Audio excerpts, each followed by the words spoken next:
Hi,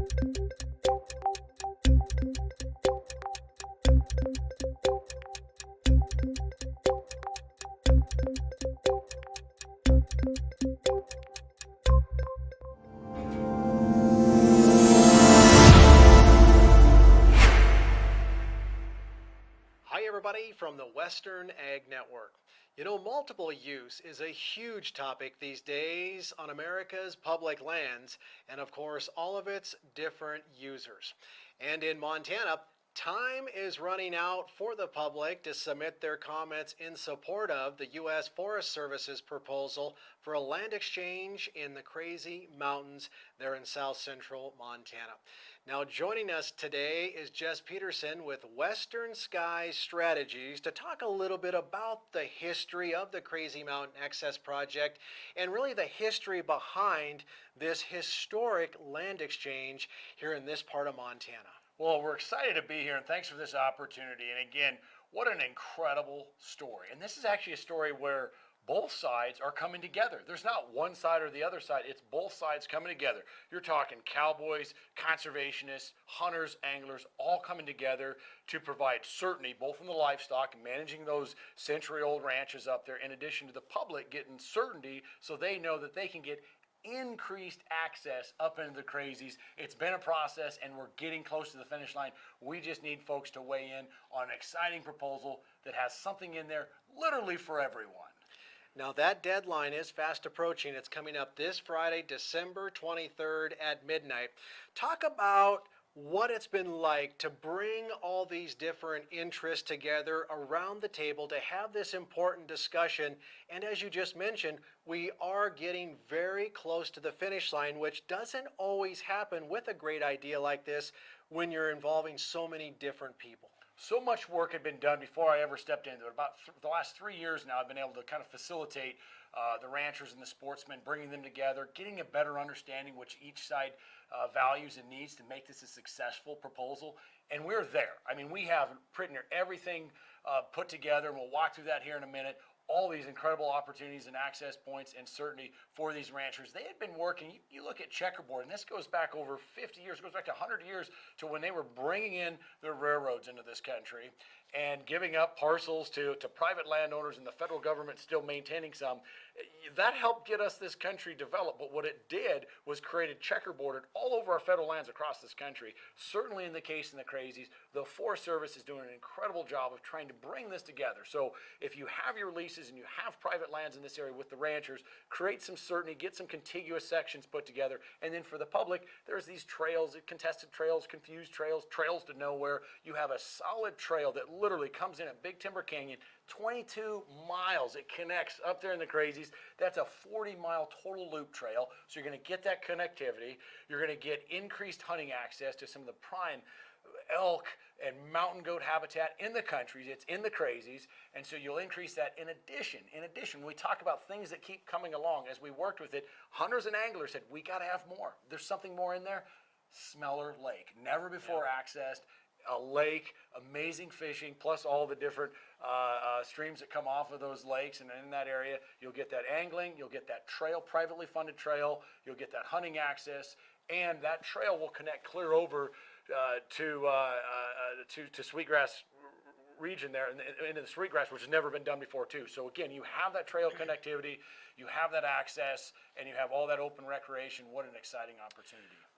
Well, a couple of years ago, you brought me up into that Big Timber country and flew me around in a helicopter to get some sort of perspective of just how large and scenic the Crazy Mountains really are. And I don't think until you've actually been up and in there, you don't realize from the interstate just how big these things really are and how many opportunities really exist out there for those like farmers and ranchers, but also for those outdoor recreationists. Oh, absolutely. I mean, the Crazies are iconic. They sit in their own mountain range. We have a few of those in Montana. The Crazies certainly stand out. So whether you're a local hunter, a local recreationist, have a business that relies on sporting goods and whatnot, or looking to travel out of state to enjoy Montana, spend some of those tourist dollars in our state, you're going to do it, good chance, in the Crazies after this exchange. You mentioned the Crazies, and not a lot of folks know about them. I'll tell you who knows a lot about them is our tribal friends and the Crow Nation, and that is a very sacred area. Crazy Peak is for someone right up the road here in Billings, Chief Pleniku. He would go up there for a ceremonial vision quest. Very, very important to the Crow tribe. We got input and from the Crow and from other groups that care about this issue, and said there needs to be access for the Crow. Russell, after this exchange is done, the Crow, first time in a very long time, and they should have access in there. They're going to have ceremonial access to Crazy Peak. You also mentioned just how important this iconic setting is. We worked, again, from input we received during this collaborative process.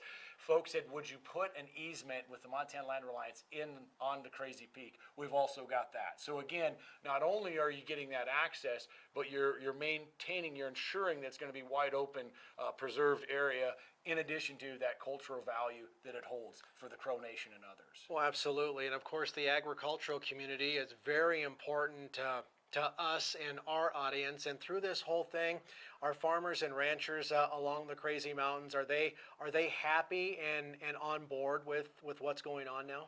Well, I'll never speak for a farmer or rancher if they're happy in where they're standing, but in the sense of the process and weighing in, that's where they have been excited. They came to the table, and what's really exciting is seeing those conservationists and those hunters and anglers coming over from Bozeman, coming over from Livingston, those ranchers going over to Livingston, going into Bozeman, and the interaction, the relationships that have been built through this process. So I think what the trust that has been built with the support for the overall outcome. Again, if you were to talk about, there's always going to be, you're never going to find the perfect solution, but this has a solution that works well, creates that certainty that they all get. These ranchers, these are some amazing ranch families. Their challenge is not only making it work in this challenging cattle industry, but also ensuring that they're not going to sell out and develop. And so by having this exchange, it ensures that wildlife habitat remains intact with those working ranch families, and amazing to see the success stories of the transition of these ranch families. So again, really excited that we're going to build that certainty for these ranchers, and they realize not going to a courtroom, getting into a conference room, you can have success. This is about as good as a deal as you can get for negotiating with folks and coming together. That's what I was just thinking. I mean, so many times when we talk about these multiple use issues on public lands, America's public lands, which own and are, they're all of ours, right? But I mean, seriously, they always have to end up like in litigation or a courtroom. But talk about the significance of like the local input, and you mentioned the ranching community there in the Crazy Mountain region. I mean, it basically, that discussion and got forwarded on to the sportsman groups from groups like the Crazy Mountain Stock Growers. Absolutely. I mean, as local as it gets, the Crazy Mountain Stock Growers, those ranchers playing a role, and then the discussion with the sportsmen saying, hey, we would like to have a connected loop trail. We would like to have a little bit more certainty. And yes, when you go back 50 years, you're going to look at conflict.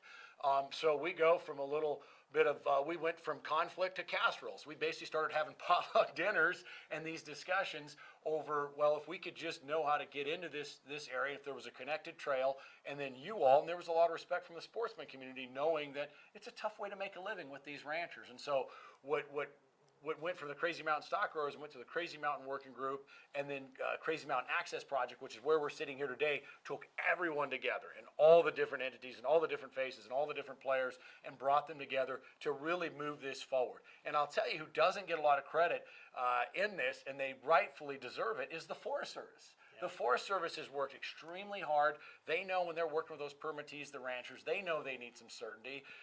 The confusion for the public access, the Forest Service doesn't want that. They want folks to recreate. As you mentioned earlier, multi-use is part of Forest Service.